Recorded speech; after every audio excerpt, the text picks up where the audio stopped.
So hello guys, आज एक नए टॉपिक पर आते हैं। टॉपिक है रेफरेंस वेरिएबल। रेफरेंस वेरिएबल होता क्या है?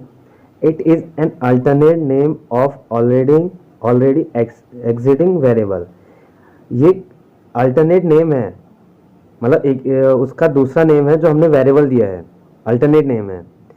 It provides allies for a previously defined variable. ये जो हमने वेरिएबल पहले डिफाइन किया है उसको और अच्छा बनाता है, अलाइज करता है। It must B initialised eight the time of declaration. जब हम डिक्लेयर करते हैं किसी वेरिएबल को तभी उसको वैल्यू देनी पड़ती है, मतलब रेफरेंस वेरिएबल में तभी उसकी वैल्यू भी देनी पड़ती है डिक्लेरेशन के टाइम पे। इसका एक लिमिटेशन समझिए कि it must be initialise at the time of declaration. हमें डिक्लेरेशन टाइम पर ही इसको वैल्यू देनी पड़ती है, इनिशियलाइज करना पड़ता है। तो ये हो गया रेफरेंस वेरिएबल। एक एग्जांपल के थ्रू आपको समझाता हूँ। हमने डेटा टाइप INT लिया है, x इक्वल टू 10 लिया है, कोई वेरिएबल x लिया है उसकी 10, फिर लिखा है INT। ये इसका ऑपरेटर होता है, वो एंड ऑपरेटर होता है। INT एंड ऑपरेटर हो गए सम इक्वल टू x। तो जो x की वैल्यू है इससे वो सम को पहुंच जाएगी। ये सम यहाँ पर रेफरेंस वेरिएबल है, तो जो x की वैल्यू है हमारे पास वो सम को पहुंच जाएगी। फिर लिखा है sum equal to sum plus 10। तो सम की वैल्यू 10, 10 प्लस 10 20, सी आउट 20 हमें आंसर दिखाई देगा और x की वैल्यू 10 दिखाई देगी। तो ये होता है रेफरेंस वेरिएबल। पॉइंटर में हम जैसे इसमें एस्ट्रिस लगाते हैं, इसमें एंड ऑपरेटर लगाते हैं। और तो ये हो गया। एक तो पॉइंटर के थ्रू भी कर सकते हैं हम, पर इसके थ्रू ज़्यादा बेहतर रहेगा। क्यों? क्योंकि ये रन टाइम पर और क्योंकि वेरिएबल रेफरेंस मेमोरी कम रिजर्व करता है पॉइंटर से, पॉइंटर ज़्यादा रिजर्व करता है। पॉइंटर एड्रेस लेता है एक, तो ये भी एड्रेस लेता है, पर ये रेफरेंस उसी वेरिएबल का एड्रेस लेता है। तो उसमें तो पॉइंटर में तो पॉइंटर होता क्या है? पॉइंटर इज अ वेरिएबल, एक खुद वेरिएबल है और that holds address of another variable. वो एड्रेस होल्ड करता है। और पॉइंटर की हेल्प से हम बहुत सारे वेरिएबल्स को एक्सेस कर सकते हैं, पर इसमें एक ही वेरिएबल को एक्सेस किया जाता है। समझ में आ रही है आपको बात?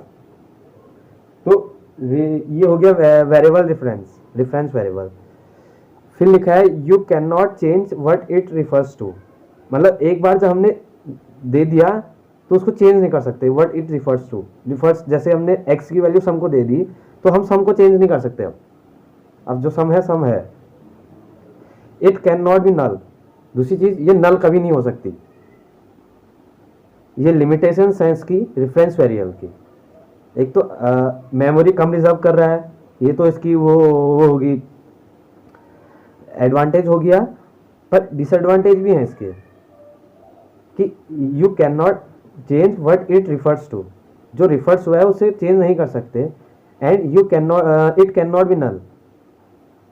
रेफरेंस वेरिएबल कभी नल नहीं हो सकता। तो आपको समझ में आया होगा कि रेफरेंस वेरिएबल होता क्या है।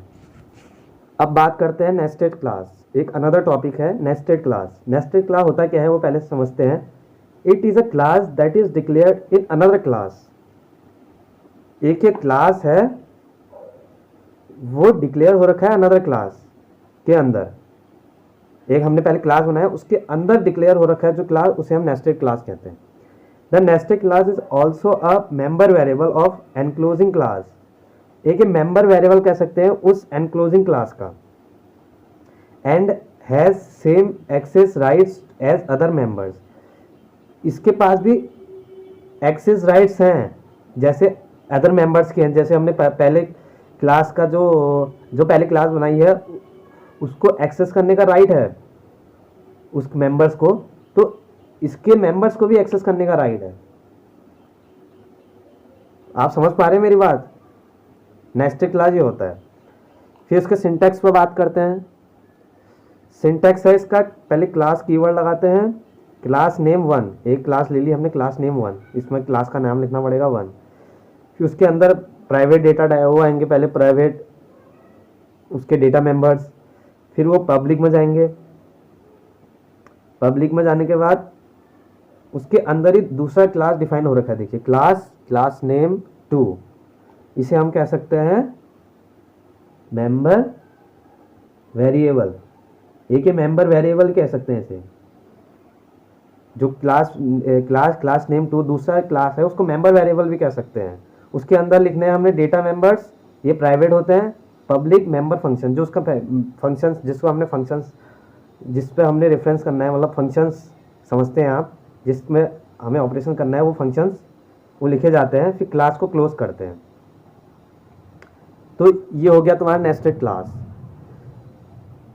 फिर लिखा है it makes the code efficient and readable. ये हमारा कोड जो हमने कोड लिखा है वो अच्छे से बनाता है और रीडेबल भी करता है। अगर हम एक क्लास यहाँ बनाए, दूसरी क्लास कहीं और बनाए दूसरी जगह, तो वो थोड़ा कॉम्प्लेक्स लगेगा हमें।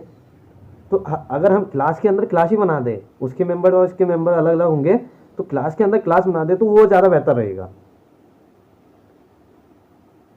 तो क्लास नेस्टेड क्लास आपको समझ में आया कि हम एक क्लास के अंदर दूसरी क्लास भी बना सकते हैं। ऐसे कितने भी क्लास बना सकते हैं हम, ऐसा नहीं कि दो क्लास, मैंने अभी दो ले रखे हैं, ऐसे कितने नंबर्स ऑफ क्लास बना सकते हैं। तो आई होप आपको समझ में आया होगा। अगर कहीं पर भी डाउट लगे तो कमेंट कीजिए। That's all for all, thanks for watching.